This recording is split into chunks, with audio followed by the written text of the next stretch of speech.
Hi guys, this is Kuya Eman again, and it's been a month guys. Medyo natagalan tayo sa pag-upload ng bagong videos. Well, anyway guys, i-introduce ko lang tong ating tapo. So, ito yung portable camera with pan-tilt home security Wi-Fi camera. And yung resolution niya is around 2K resolution. May motion detection din siya guys, and also may mga iba siyang night vision like ganyan. So part siya ng TP-Link. So ito siya, ito i-unbox natin ngayon tong kanyang box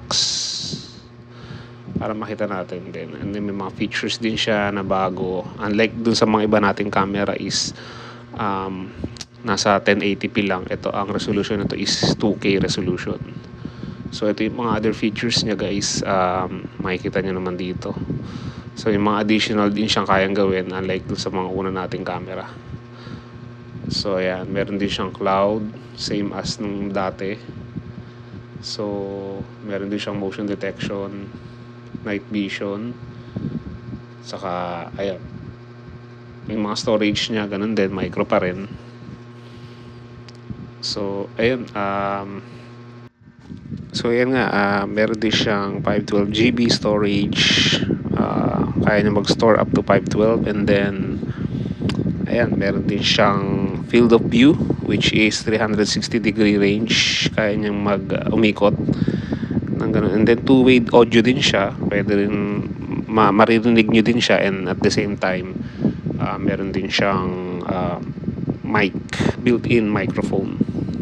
Maririnig nyo rin yun nandun sa area. So ito naman yung ibang mga features niya like mga voltage, ganyan.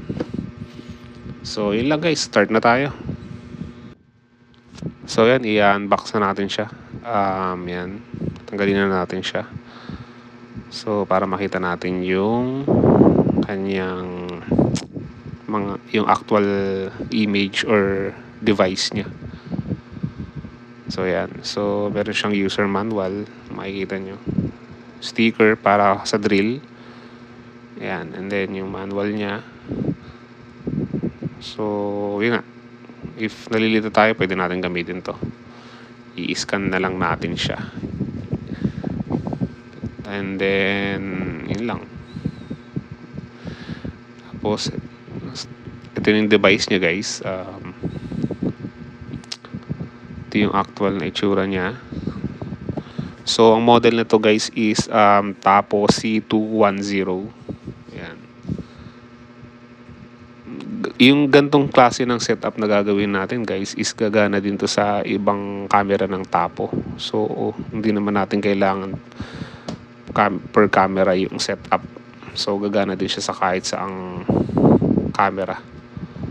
So dito yung micro SD niya guys. Yan, kung makikita nyo, nandyan yung reset button din sa ilalim.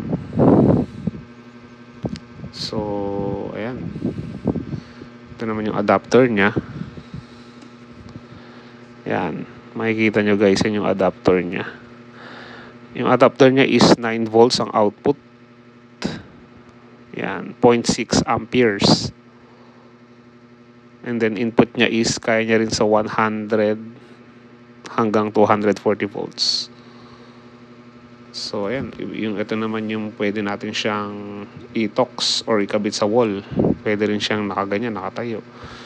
Ayan, ikakabit lang natin to sa wall, and then pag naikabit na natin siya, iikot lang natin siya para at least ayan, magiging stable siya dun sa kung saan man natin gustong ilagay.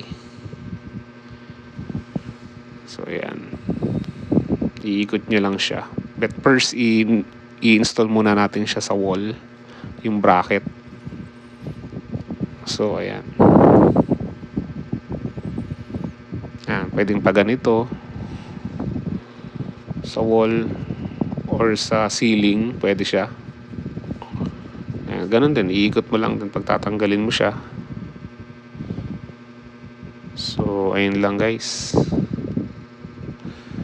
So punta naman tayo sa part na so yun nga, sabi ko nga sa inyo guys, gagana siya sa mga kamerang to. Yan, sa mga gantong klase ng camera yung setup na gagawin natin. So huwag tayo malilito. So yan na nga guys, i-download na natin sa ating device. Pupunta lang tayo sa ating Play Store or App Store. So since Android to guys, punta tayo sa Play Store. Pares lang naman sila ni iOS.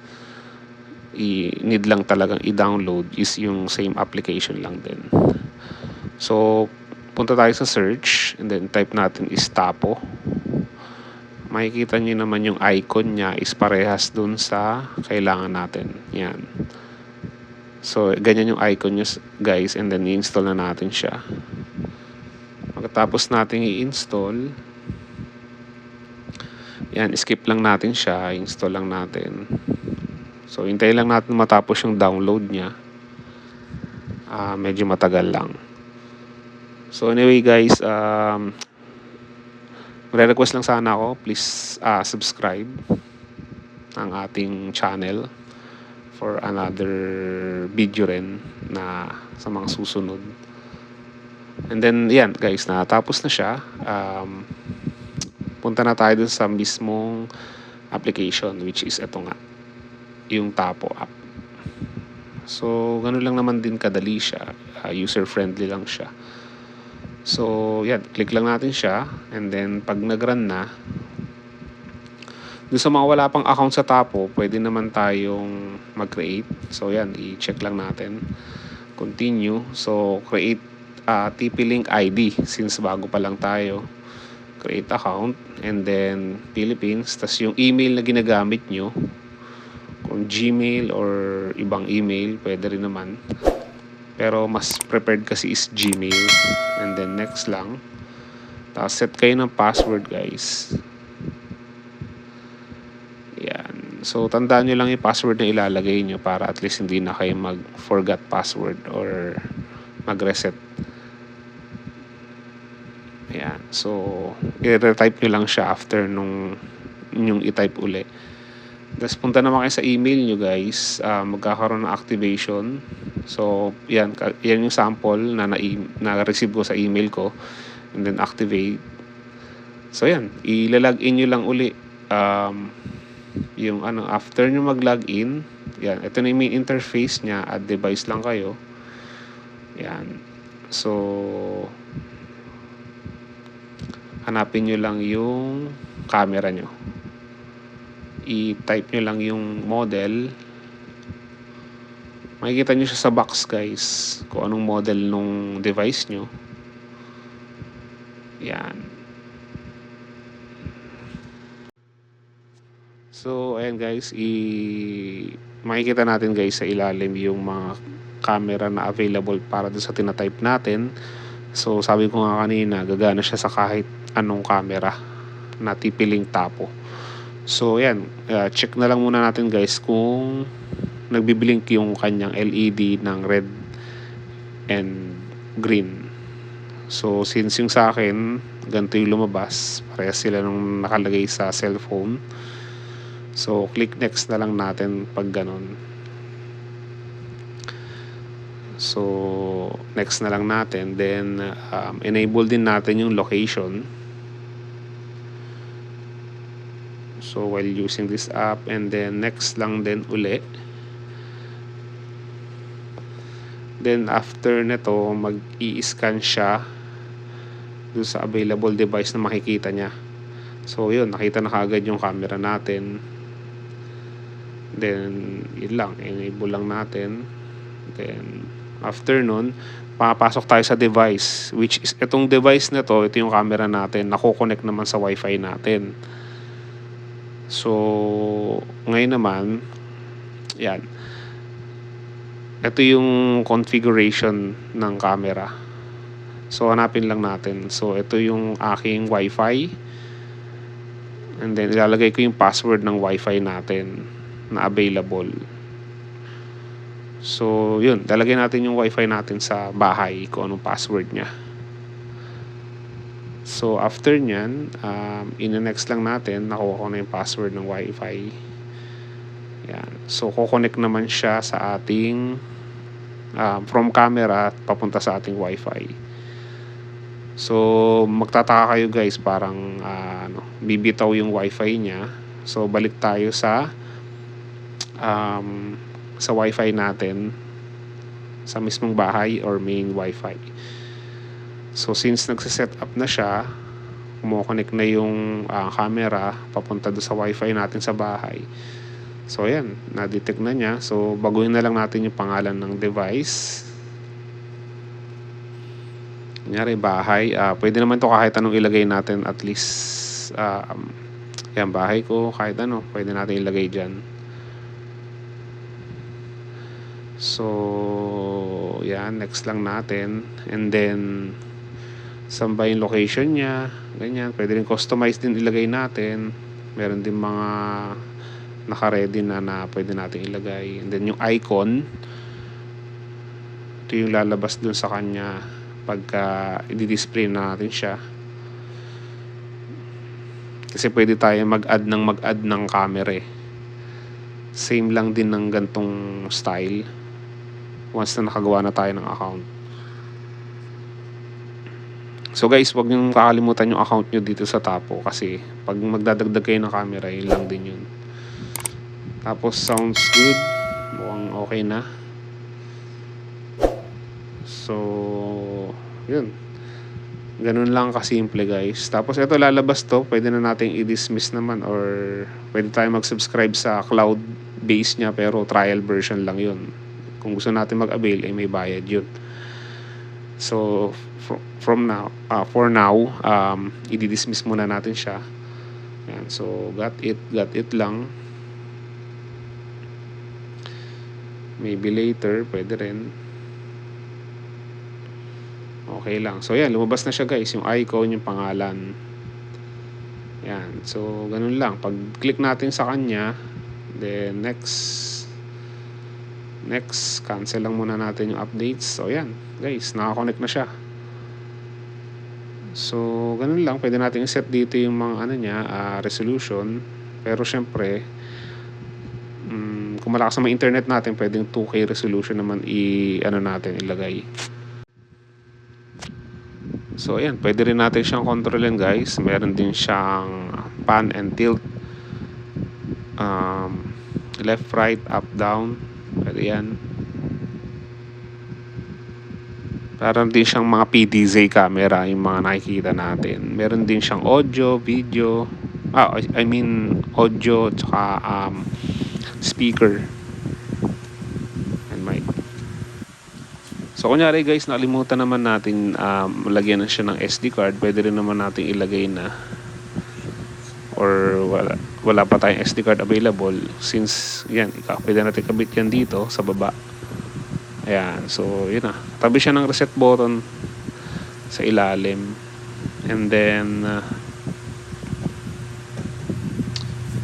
ayan, so balik na tayo dun sa interface.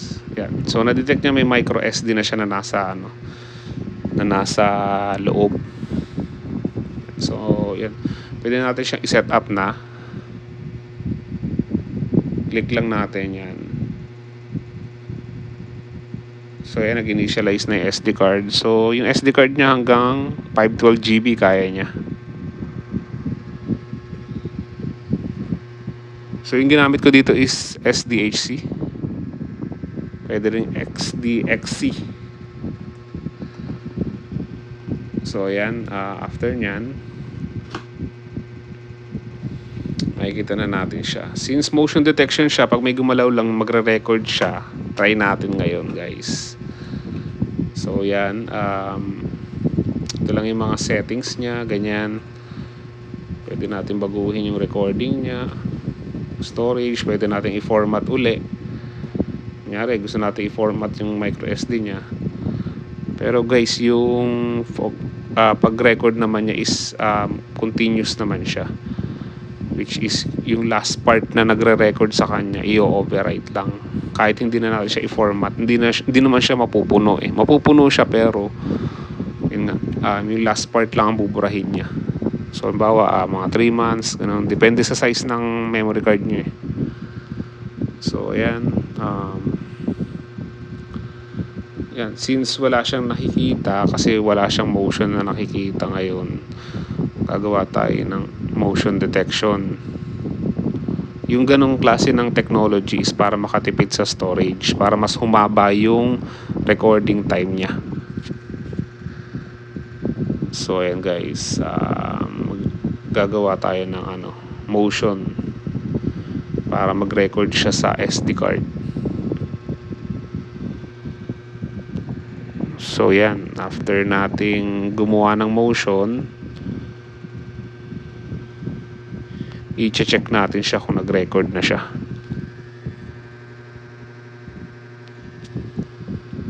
So punta tayo dun sa record. Yun, nakita na, lumabas na siya.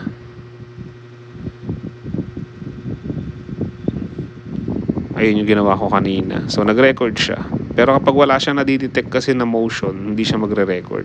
Automatic naman yun. Yun yung time and date niya guys, kung makikita nyo. Thank you very much guys for watching.